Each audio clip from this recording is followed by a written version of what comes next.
Hey everybody, welcome back to another State of the Market. So excited to do this State of the Market for you today. We had a little technical difficulties earlier getting the phone to work, and I was not be able to mirror image my phone because my apps had changed.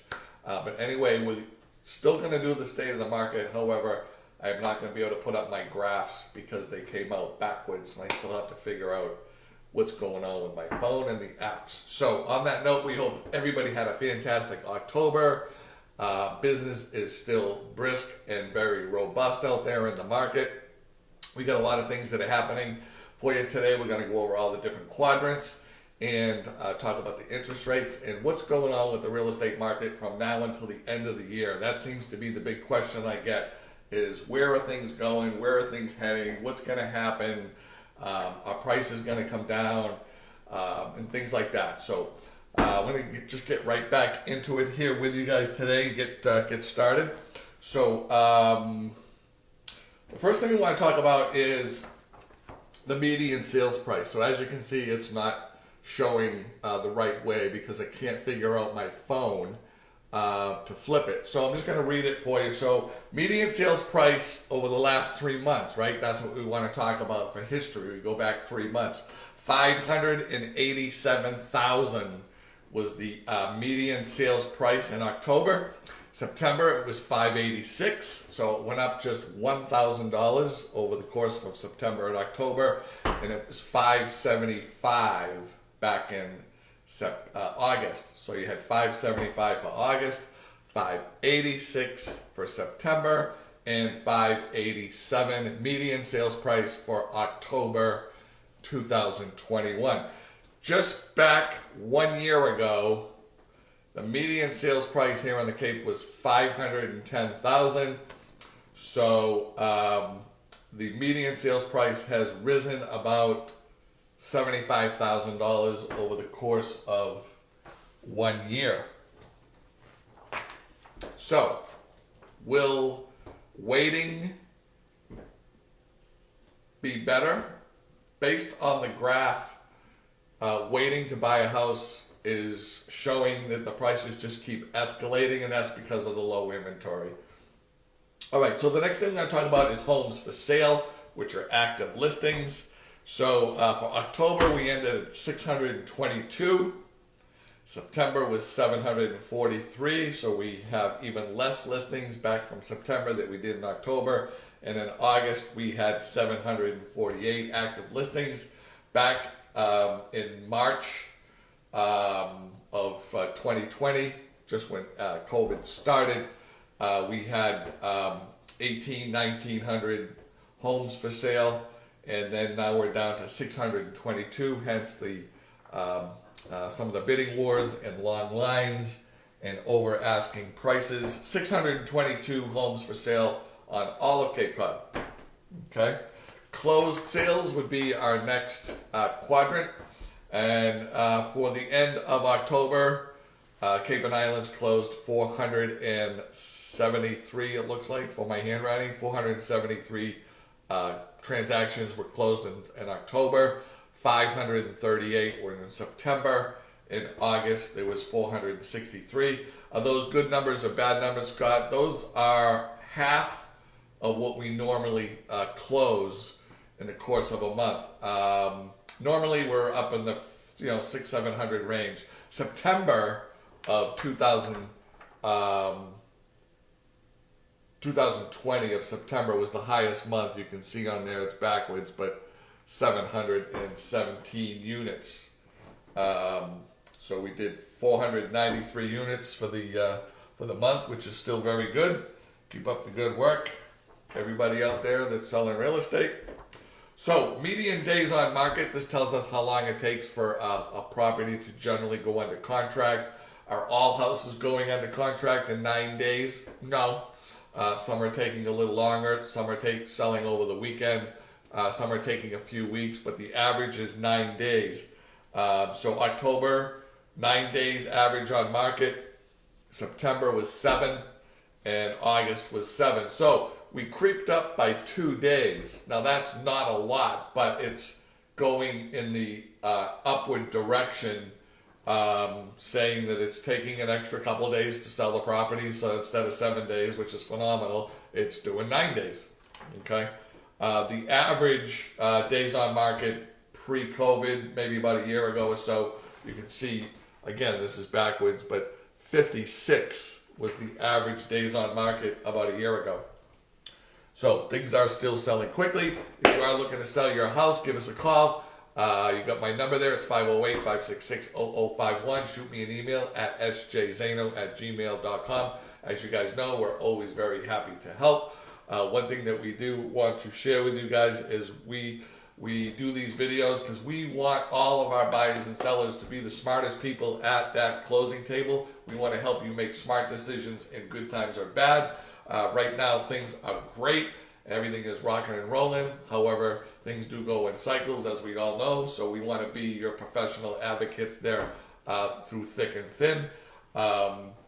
If you guys like what we do, certainly give us some thumbs up and some hearts. We love all the comments and cards, texts, and emails that we get from everybody about the state of the market and how helpful they are and how much it helps them relieve some of their questions and stress. Okay, so let's get back into months of supply. So this is going to tell us how many months of supply is inventory is available.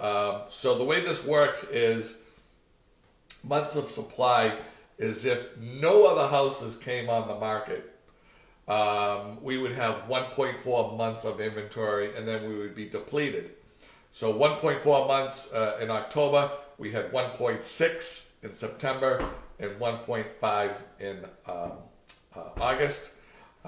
Typically, we carry about 4.8 months of inventory and we're down to 1.4. So anything that's less than, say, 3 or 4 months would be a seller's market. Anything between 4 and 5 is more like a neutral market. And then anything over 6 months is a buyer's market, right? We've talked about that before. So we're definitely in a seller's market with only 1.4 months of inventory.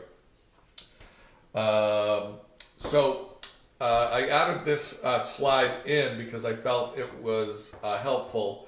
It's the percent of list price to sales price. So if you're asking $100,000 for your house, this chart tells us where those offers are coming in. Are they coming in above asking?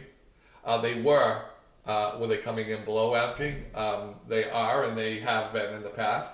Or are they coming in right at asking? So during the last, so in October, the list to sales price ratio was at 100%. So if you were asking $100,000 for your house, there's a very good chance that you're getting $100,000. In September, it was 100.2%, or 0.2%, I guess. So $100,000 house would be 102. And in August, it was also 100%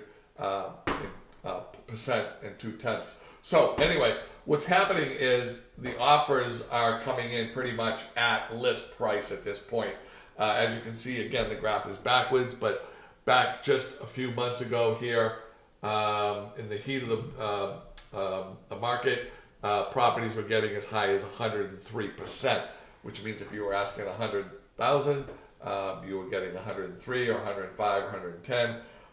Normal market is about 97% of list price or asking price versus sales price. That's a normal market. So we're still 3% above our normal market. So that tells us that there is still lots of activity. There is still lots of buyers out there, and offers are coming in at about list price. Some are a little bit higher, some are a little bit lower, but the average is about list price. So if you put your house on the market for $450,000, there's a very good chance you're going to get an offer for $450,000. Okay. I wanted to touch base with you real quick. I saw this slide the other day, and I really wish that my mirror image was working on my phone because it's kind of a cool app slide, but it's more of a visual thing. But I'm going to try to share this with you without the visual part. So this is how many new listings come on the market versus how many go under contract, right? So we had 439 listings come on the market in October. 439 listings came on the market. We had 478 listings go under contract. So we had more properties go under contract than we put on the market, which we would end up having less inventory at the end of the month because we only put 439 on, yet we put 478 under contract. That is one of the reasons why inventory is not building. If you're putting on 400 and putting 439 under, then you've got that, you're always in that negative position. Where hence, a year ago, we put, in January, listen to this, in January of 2020, we put 482 listings on the market, but only 265 went pending, which gave us a surplus of 217 units. So you're always building inventory. If you're putting more inventory on the market and less units are being pended, then you're always going to be building on that inventory, right? The stocks are always going to get fuller and fuller and fuller. And that's what we need to get back to in order for things to kind of shift a little bit or straighten out. Until that happens, unfortunately, I just believe that prices are just going to keep continuing to go up, and there's going to be just less inventory to pick from, and that's just going to maybe be the new norm. I don't know. But 439 units went on the market last month, and 478 went under contract. So there you have it. So let's talk about interest rates, right? So interest rates are the kind of things that don't just go up a point and a half overnight. What they do is they creep up on you, okay? So you start at one rate and then 30 days later you could be higher or it could be lower. So we like to talk about interest rates because interest rates talk about buying power. If we have more buying power, if the rates are lower, that means we can afford more home for less because the rates are lower. So last video that we did, the 30-year fixed was 3.27, pretty awesome rate, right? Well, today it's 3.28, so it went up a tenth of a point. Doesn't sound like much, but that's what happens. The Feds, they play with the interest rate. They bump it up a little bit, they bump it down. They bump it up, they bump it down. So last video was 3.27. Today it's 3.28. So it's not much of an increment, but this is what happens. A week or two goes by and it goes up a quarter, goes up an eighth, goes up a half, goes down a quarter. It bounces all over the place. So last video that we did, the 15-year fixed was 2.24, and today it is the same at went up to 2.4. So we're 0.2 of a point. So keep an eye on those interest rates because every time the interest rate goes up just 1 point, like let's say it goes from 3 to 4, right? Still an awesome, fantastic rate. Some of the lowest rates you probably see in the history of real estate still. Even if it went from 3 to 4, what happens when your rate goes up just 1%, right? Just doesn't sound like a lot, but you got to understand you're buying a large home and $500,000 or whatever it is, and you're spreading that out over 30 years. 1% makes a big difference. So the interest rate goes up 1%, guess what happens? Your buying power goes down 10%. So let's say you were looking at a $500,000 house at 3%, and then it went to 4%. Now your buying power would be, instead of looking at that $500,000 house, you're looking at a $450,000 house. So it's really important that you tap into the low interest rates. Don't look at the price of the house too much because the low rates are going to offset that. So with that being said, in my opinion, I feel that things are going to just continue to keep moving the way they are. Inventory is still going to stay low. Interest rates are going to bobble, so keep an eye on those. Open houses are still going to be brisk. Are we seeing as many people? No, maybe it's the time of year. Our offers coming in super high over asking, 20, 30, 50, 100,000. Some of the properties may, but the stats tell us that everything's coming in pretty much around list. and your days on market is still super, super low at 9. So on that note, we want to thank everybody for watching. If you have any questions, please reach out to us. Again, I'll give you my phone number again. Our door is always open, right? So we're more than happy to answer any questions that you have, no matter how big or small, even if it's for a friend.